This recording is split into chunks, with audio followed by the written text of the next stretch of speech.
皆さん、こんにちは。西安防災部です。いつもご視聴いただきありがとうございます。なぜか気になる三峡ダム。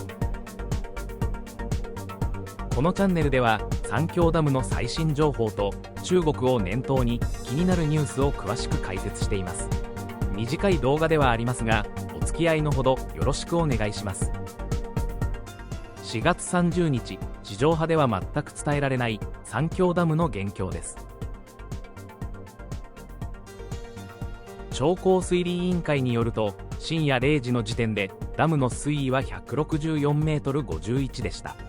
おとといと比べると31センチの上げとなり、再び上昇に転じています。締め切りまであと1ヶ月ちょっと、やっと水位を下げる気になったということでしょうかといった途端に、上流で大きな変化がありました。これについては後ほど詳しく。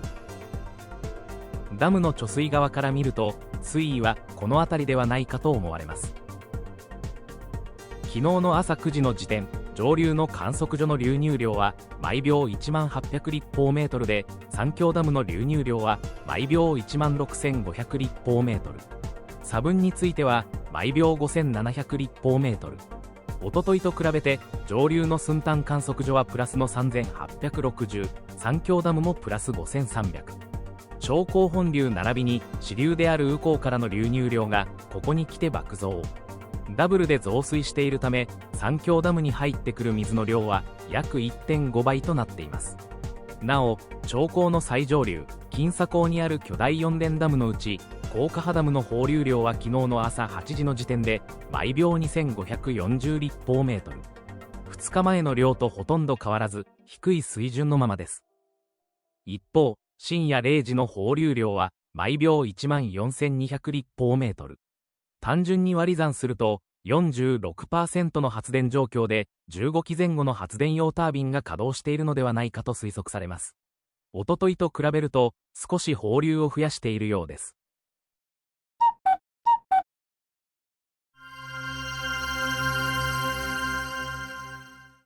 三峡ダムと最上流にあるダムの流量についてデータを比較しながら現状を確認します。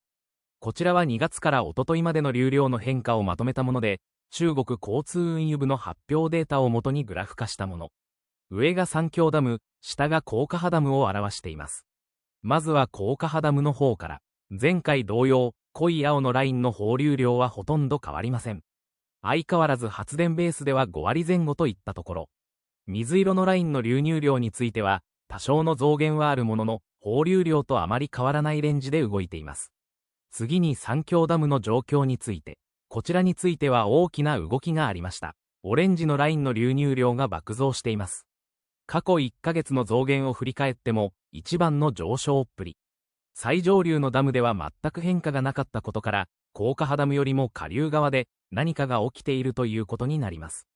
このチャンネルでは最近、重慶市のすぐ下流にある宇高という支流に注目しており、前回の動画では急激に増水した後、落ち着いている県を取り上げ、今後の宇高に注目とお話ししたばかり。ある程度予感はしていましたが、宇高でまた急激に増水しています。これは長江の南側で再びまとまった雨が降ったことが影響しています。直近では5000に迫る勢いで、今後どうなるかはわかりません。いずれにしても、通常こんなに増水することはほとんどありませんから、今年の特徴的な動きと言えそうです。そしてここからが本題なのですが、いくら支流が増水したとはいえ、三峡ダムへの流入の上昇度合いは異常。お察しの通り、その答えは重慶市の観測所にあるようです。こちらは寸丹観測所の流量を示したグラフで、ご覧の通り、昨日1日で急激に増えていることがわかります。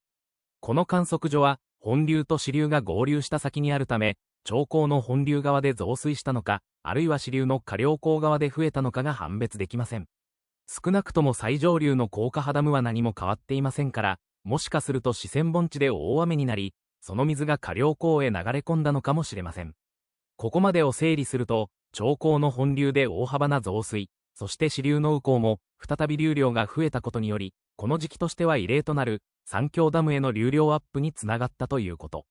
なお、ダムからの放流は今のところ変化なく、水位の方は下がるどころか、どんどん上昇しているという点は注意が必要です。Nishi Yang Channel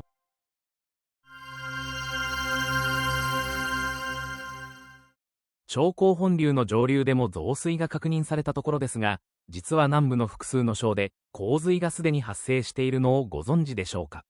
毎年この時期になると話題になることの多い広西チワン族自治区。ここで集中豪雨となり、内水氾濫が発生している映像が SNS で上がるようになってきました。同じく南部の沿岸部にある広東省や福建省では、直近24時間の雨量が90ミリを観測した場所も発表され、例によって街が水浸しとなり、車が水没する映像が流れています。毎年のように発生する洪水で経済損失は計り知れない一方、復興のための公共工事に北ソ M 関係者も多いに違いありません。さて、先ほどはさらっとスルーした三峡ダムからの放流について、なぜもっと増やさないのかと疑問に思った方も多いかもしれません。当然ながら、ダムの水位を下げていくには、流入量よりも多い量を放水しないといけないことになりますが、現状そうはなっていないわけです。この件、1週間ほど前の動画で考えられる理由について少し触れました。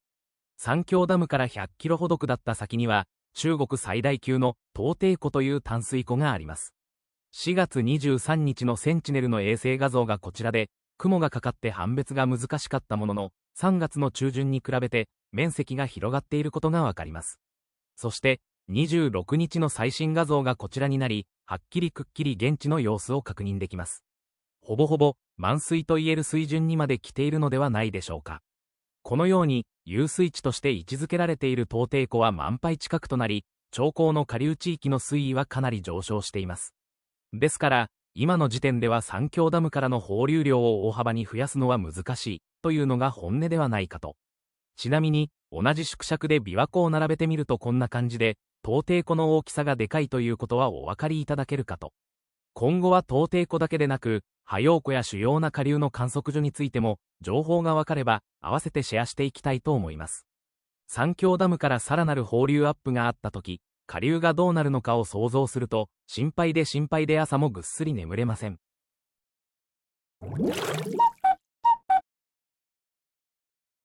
天気予報サービスのウィンディで12時間の実績を見てみます。こちらは昨日の午後2時までの様子。長江流域では重慶から湖北湖南、広西、安徽、上海方面にかけて帯状の雨雲が広がっています。ダムのある宜昌市周辺にも雨が降り、中下流域では局地的に強い雨雲が発生。まだ梅雨前なのですが、ここまで広範囲な雨雲はあまり記憶にありません。今後増水の可能性があり、特に支流からの流入変化に注意が必要ですと前回の動画でお伝えしましたが、冒頭の流量情報の通り、大幅に増水することとなったわけです。次に、今後の予想を見てみます。土曜あたりから、長江の南側の広い範囲で強めの雨になりそうです。今日の三峡ダムの天気は最高気温が26度、最低気温が11度で曇り時々晴れの予報。赤や黄色のマークが多数見られ、これらの雨雲は日本にも流れてきそうです。番組の途中ですが、ここで臨時ニュースです。中国、大規模植樹推進へ、花粉症の住民ら悲鳴、習近平国家主席、重要任務と発破、産経新聞が伝えています。記事によると、中国の習近平国家主席は、中国全土で植樹活動を大々的に推進するよう号令をかけた。国営メディアが28日までに報じた。中国の中期経済目標、第15次5カ年計画は、大規模な国土緑化行動を展開すると表明。ただ中国は近年、花粉症の住民が増えており、交流サイト、SNS ではもう植えないでほしいとの悲鳴も上がる。習氏は中国の森林面積が拡大し、砂漠化を抑制したと成果を誇示。生態環境が守られた美しい中国の建設に向け、植樹や造林は重要任務だと、発破をかけた。以上、中国、大規模植樹推進へ、花粉症の住民ら悲鳴、習近平国家主席、重要任務と発破についてお伝えしました。西安チャンネルです。今のニュースについて少しだけ。先日も話題になりましたが、中国では花粉症患者が2億人を超えるとも言われています。日本の人口を上回る規模ですから、単なる季節の不快感では済まず、社会全体に影響する問題になっていると見て良さそうです。集中力の低下による仕事への影響、通院や薬代など、医療費負担の増加を考えると、経済的な損失は数千億円レベルでしょう。そんな中、さらに大規模な植樹を推進するという号令には、的外れな印象もあります。もちろん砂漠化の抑制や緑地拡大そのものは重要ですし、環境改善に取り組む姿勢自体は正しいかと。ただ、太陽光パネルや EV など、あちらは一度前に進み出すと、際限なく盲信します。将来の健康被害や維持管理まで含めて考えないと、副作用も半端ないことでしょう。美しい中国なんてお花畑な政策よりも、若者の雇用や景気減速など、現実問題を直視すべき。もうスタートしたばかりなので、この先、誰も止めることはできないんでしょうね。経済政策と同じで、絵に描いた餅、きっとまた失敗に終わるに違いありません。このチャンネルは日本で唯一定期的に中国三峡ダムの情報をお伝えしています。決壊だ崩壊だ大変だという煽り文句とは距離を置き、データを中心に現況を共有。三峡ダムだけでなく、他の国のニュースを合わせて発信しています。ご興味のある方はこの機会にぜひチャンネル登録をお願いします。また、意図せずにチャンネル登録が外れていたという話もあるようなので、今一度登録をご確認いただければ幸いです。中国では毎年、春先から梅雨前にかけて、長江の中下流域で雨が増えることがあります。南東からの暖かく湿った空気が流れ込みやすく、同じ地域でまとまった雨になりやすいのが特徴。下流地域では大雨が続き、多くの河川で水位上昇や洪水が発生するため、広い範囲で警戒が呼びかけられる年も。この時期の雨は、田植えなど農業には欠かせない恵みとなりますが、短期間とはいえ集中的に降ってしまうと、川の水位が急に上がり、都市部や低地では浸水のリスクが高まります。また、最近気候変動の影響もあってか、年によっては早い時期から洪水が発生するケースも。その後出水期になると、雨の降るゾーンがスライドして、本格的な洪水シーズンに突入するといった感じです。これからウィンディーの雨雲の様子を見るときに、このあたりにも少し注目いただければと思います。